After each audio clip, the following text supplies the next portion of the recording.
Hello जी, कैसे आप सभी लोग। मेरा नाम है विजुवीरेश्वर शर्मा और एक और नए सेशन में आप सभी का बहुत बहुत स्वागत है।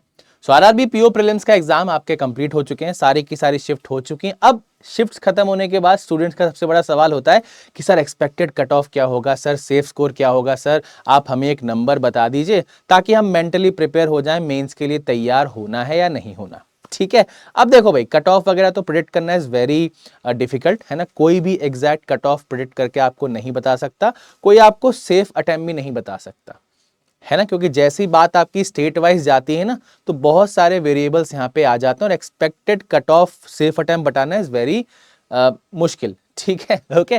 बट फिर भी एक काउंट हम आपको बता सकते हैं, क्योंकि काफ़ी सारे स्टूडेंट से एग्जाम सेंटर पर बात हुई, एग्जाम खत्म होने के बाद टेलीग्राम और व्हाट्सएप पर भी काफ़ी स्टूडेंट से बात हुई, उससे हम एक बेसिक सा डेटा निकाल सकते हैं। बट इस सेशन को शुरू करने से पहले मैं एक इंपॉर्टेंट चीज़ आपको बता दूं। आप कहीं से भी एक्सपेक्टेड कट ऑफ देख रहे हो, आप कहीं से भी एक्सपेक्टेड सेफ अटेम्प्ट देख रहे हो, मेरी एक बात मानना, किसी भी फिगर पर ज़्यादा भरोसा आपको नहीं करना है। सिंपल सा काम आप क्या कर सकते हो, अपने आप को मेंस के लिए तैयार करना शुरू कर सकते हो। ठीक है ना। वैसे अभी आपका आरआरबी क्लर्क का एग्जाम है, तो सिंपल सा काम देखो क्या करना है। आरआरबी क्लर्क में बहुत ज़्यादा कुछ हमें सुपर डिफिकल्ट चीज़ें तो नहीं पढ़नी, सिंपल चीज़ों की प्रैक्टिस करनी। तो आप डेली बेसिस पर आरआरबी क्लर्क के 2 मॉक दे सकते हो और साथ के साथ आप मेंस की तैयारी शुरू कर दो, है ना। चाहे आपका कैसा भी अटेम्प्ट गया, क्योंकि देखो आरआरबी पीओ ना भी हो, वैसे हम नहीं चाहेंगे आपका ना हो, बट अगर ना भी हो तो आप आरआरबी क्लर्क मेंस के लिए तो तैयार हो जाओगे बहुत अच्छे से। ठीक है ना। तो इस माइंडसेट के साथ आगे बढ़ना है, किसी भी नंबर के भरोसे नहीं बैठना। ठीक है, तो एक बेसिक सा एनालिसिस करने पूरे के पूरे हमारे जो भी एग्जाम हुए हैं। अब पीओ का पेपर था, बेसिकली जो आपका लेवल रहता है that is easy to moderate. ठीक है, बट कुछ स्टूडेंट एग्जाम सेंटर पर ऐसे मिले जो काफी सारे एग्जाम दे चुके हैं, उनका एसबीआई पीओ का इंटरव्यू होने वाला है या उनका जो भी एग्जाम हुए सारे के सारे क्लियर हुए। तो जो स्टूडेंट पहले से बहुत अच्छे से तैयार था, उनका कहना था हमारे लिए पेपर इजी था। ठीक है, अब ये स्टूडेंट की प्रेफरेंस बता रहा हूं मैं ये नहीं बोल रहा पेपर इजी था। पेपर आप पीओ का मानकर चलो इजी टू मॉडरेट लेवल ही था, है ना। ठीक है, क्यों इजी हम क्योंकि क्लर्क के पेपर को बोलते, तो ये स्टूडेंट की प्रेफरेंस थी। But in general 80% of the students का कहना था paper was easy to moderate. ठीक है, उसमें भी अगर हम सब्जेक्ट वाइज अगर बात करें तो रीजनिंग 25 मिनट्स का टाइम है और मैक्सिमम स्टूडेंट्स ने अच्छे खासे अटेम्प्ट किए रीजनिंग में। जैसे कुछ स्टूडेंट्स मिले थे, इनका कहना था रीजनिंग हमें लेंदी लगी। लेंदी क्यों लगी? क्योंकि केसेस में बन रहे थे, हो सकता है केसेस वाले क्वेश्चंस की उन्हें प्रैक्टिस ना हो, तो ये पर्सनल प्रेफरेंस की बात थी। तो एक बेसिक अगर हम रेंज बनाए तो मैक्सिमम जो स्टूडेंट थे वो रीजनिंग में 30 से 35 के बीच उनके अटेम्प्ट थे, 30, 31, 32 इस प्रकार से, है ना। और कुछ स्टूडेंट ऐसे थे जो 25 से 30 के बीच भी कर पाए। तो ये आपको बेसिक एक रीजनिंग की रेंज मिली। जैसे डे 2 की अगर हम बात करें तो वहां पर कुछ स्टूडेंट ऐसे भी थे जिनका कहना था हमने 35 प्लस किए हैं। डे 1 पे भी ऐसा था। तो कुछ स्टूडेंट्स जिनकी प्रैक्टिस अच्छी है वो 35 के ऊपर भी गए, बट उसके लिए हमें चिंतित नहीं होना है, पीओ का पेपर है। तो इस रेंज में अगर आप हो या इसमें भी हो तो आपका अटेम्प्ट ठीक है, क्योंकि कट ऑफ आपका बहुत ज्यादा नहीं जाएगा, मतलब 70 या उस लाइन में नहीं जाता, तो आपको ज्यादा चिंतित नहीं होना है। ठीक है, अब क्वांट की बात करें, क्वांट ने काफी सारे स्टूडेंट्स को परेशान किया है ना।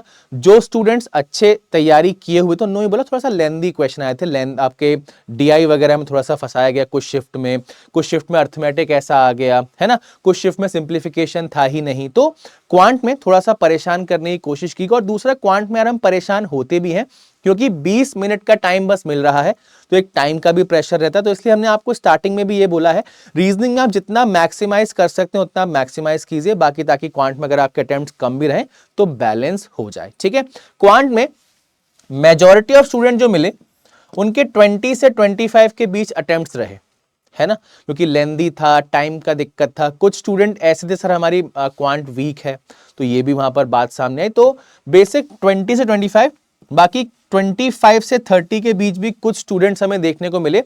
आई थिंक इतने जितने भी हमारे 2 दिन में पेपर हो, एक आध दो ही स्टूडेंट ऐसे थे जो 35 के आसपास पहुंचे थे, 30 प्लस पहुंचे थे, बाकी मेजॉरिटी आपके इसी रेंज तक आकर खत्म हो गए। ठीक है ना, ओके। तो ऐसा नहीं है कि भाई आपका ही क्वांट अच्छा नहीं हुआ, काफी सारे स्टूडेंट्स ऐसे जिनका क्वांट अच्छा नहीं हुआ, बट हाँ रीजनिंग में सबने बैलेंस आउट किए चीजें और रीजनिंग में कोशिश की स्टूडेंट्स ने कि हम मैक्सिमम से मैक्सिमम अटेम्प्ट्स कर पाए। ठीक है, अब एक एक्सपेक्टेड सेफ अटेम्प्ट क्या हो सकता है?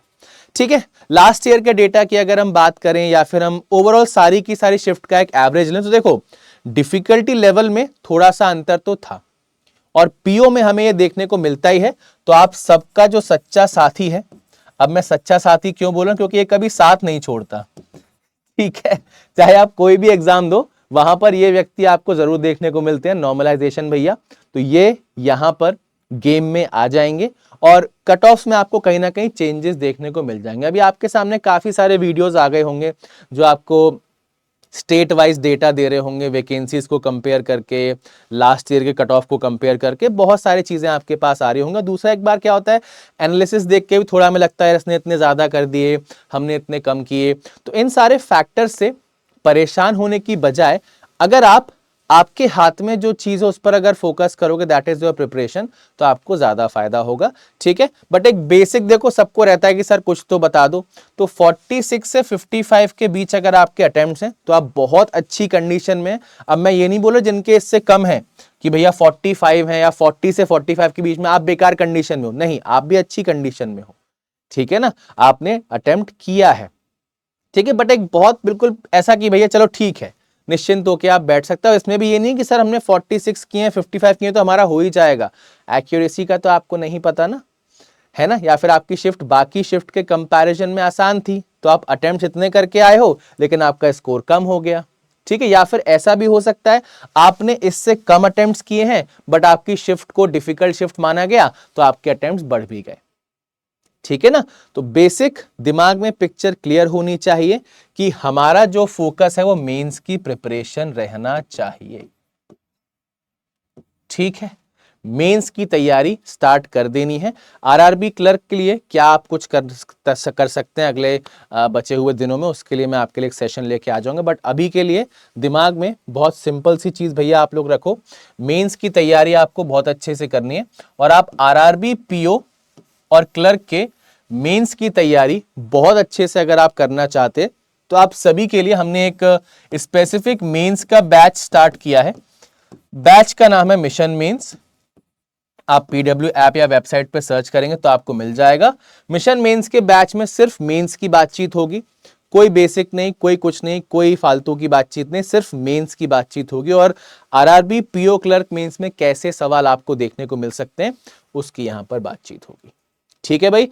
तो दिमाग में बहुत क्लियर पिक्चर रखनी है, आरआरबी क्लर्क प्रीलिम्स की प्रैक्टिस और साथ के साथ आरआरबी पीओ मेंस का भी हमें हिसाब किताब देखना है, ताकि जैसे ही हमारा रिजल्ट आए, क्योंकि हम देखो रिजल्ट का भी इंतजार बहुत करते हैं कि सर प्री क्लियर होगा तब मेंस करेंगे, है ना। काफी सारे स्टूडेंट पहले भी परेशान हो चुके हैं, अभी भी परेशान हुए, रिजल्ट बहुत लेट आता है भाई साहब, है ना, और फिर हम मेंस की तैयारी नहीं कर पाते हैं, ठीक है। तो सारे सब्जेक्ट्स को बहुत अच्छे से पढ़ते रहिए एंड आप सभी को अपकमिंग एग्जाम्स के लिए ऑल द बेस्ट।